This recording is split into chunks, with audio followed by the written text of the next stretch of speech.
Сакам да истакнам дека во ставовите кои што денеска ќе ги изразам се ставови на повеќе невладини организации кои што спроведоа јавна расправа, бидејќи не бевме поканети на ниту една претходно, од која јавна расправа произлезе документ кој што денес ќе ви биде доставен и на вас.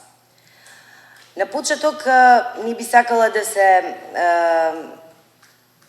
повторувам, односно тоа на што го кажа професорот Кадрил да го кажувам повторно, би сакала да истакнам дека во неколку наврати слушнав дека е одличен моментот да се измени Уставот. Понатаму слушнав нешто како дека постоел еден широк консензус и дека граѓаните биле запознати и дека сето ова што сега се носи е за нивно добро. Одличен момент, верувам, во отсуство на опозицијата. Во отсуство на дебата, во која што ќе се слушнати различни мислења. Мене навистина ме изненадува фактот дека тука и некои експерти по уставно право зборуваа за тоа дека граѓаните се најважни. Во отсуство на опозицијата, во парламентот не можеме да зборуваме за демократска атмосфера кога се изменува највисокиот правен акт во државата. Кога станува збор за постапката, исто така, јас нема да навлегувам многу широко во амандманот 33, бидејќи за тоа ќе зборува мојот колега Кочо Андоновски, меѓутоа не можам да не забележам дека првиот предлог беше даден на 1 јули 2014 година, владата го достави до собранието и се однесуваше на дефинирање на бракот, но не и на вонбрачната заедница. При тоа во образложението можевме да прочитаме само образложение за тоа зошто бракот ќе се дефинира и во Уставот, како заедница помеѓу еден маж и една жена.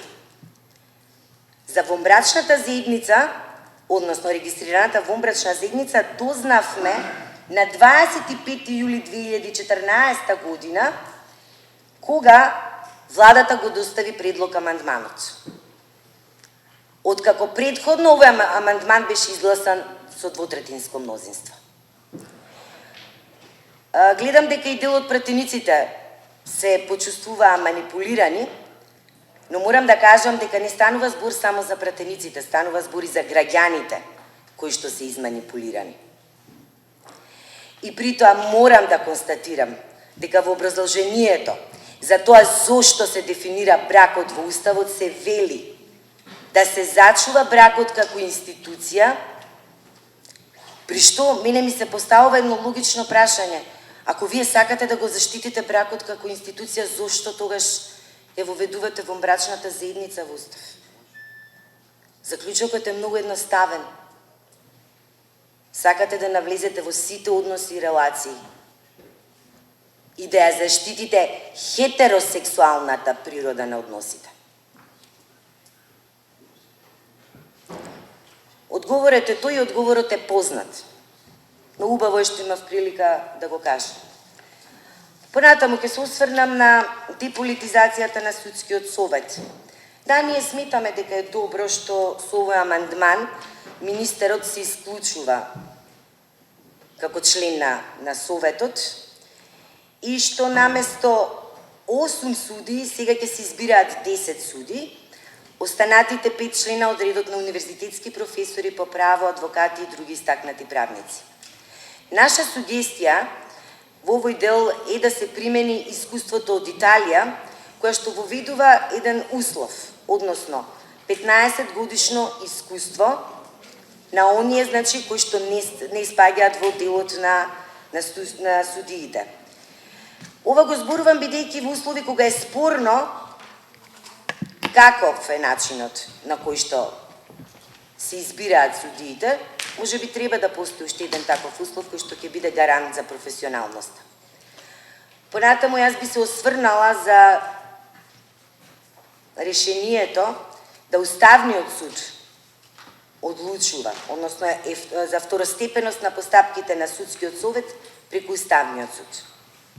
Да, тоа е решение кое што е прифатливо, тоа е решение кое што е веќе се применува во Франција, Хрватска и Србија. Меѓутоа, јас ве прашувам, дали може Уставниот суд во услови кога е спорно како се избрани неговите членови, кога знаеме дека во минатото тој ист суд по изборот на новите членови блиски до владеачките партии не си ги почитуваше своите претходни одлуки, ги затвори седниците за јавноста и при тоа по неколку наврати слушнав дека вие чекате да го добиете мислењето на Венецијанската комисија. Само да подсетам дека тој ист уставен суд не го прифати мислењето на Венецијанската комисија кога стануваше збор за законот за лустрација.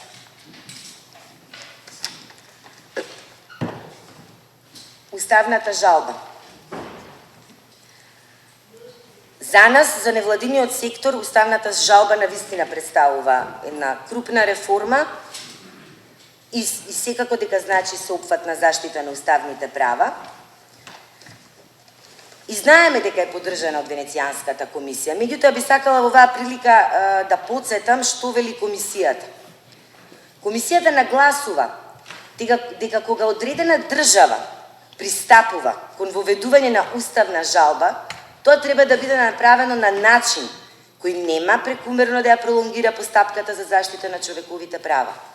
Затоа судот треба да има капацитет и ресурси за ефективно справување со дополнителниот наплив на предмети.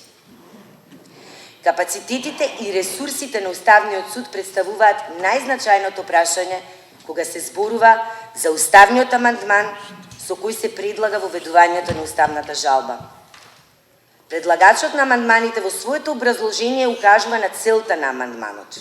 Да, зајакнување на заштитата на човековите права и слободи дефинирани во Уставот. Се согласуваме со тоа. Но не обезбедува проценка за капацитетите на судот.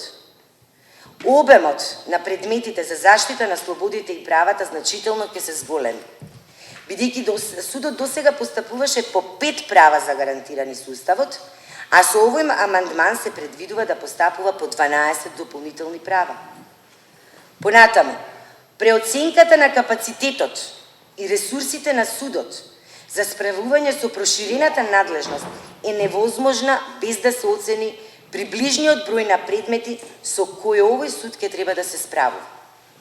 Сосема е очекувано бројот на предмети на судот драстично се зголеми ако се има предвид веројатноста дека Европскиот суд за човекови права во Страсбур ќе упатува на претходно исцрпување и на овој правен лек пред да се достави апликација. Владата на Република Македонија, како предлагач на уставните измени, во ниту еден јавно достапен документ не го утврдила начинот на кој планира да го зајакне капацитетот на судот. Дотолку повеќе што ние проверивме во буџетот на Република Македонија за 2014 година за судот, за Уставниот суд биле предвидени 32.222.000 денари и 25 вработени. А со предлог буџетот за 2015 година владата предвидела 34.224.000 денари вработување на едно лице. Од тука е очигледно дека овој амандман е само декларативна заложба за заштита на човековите права.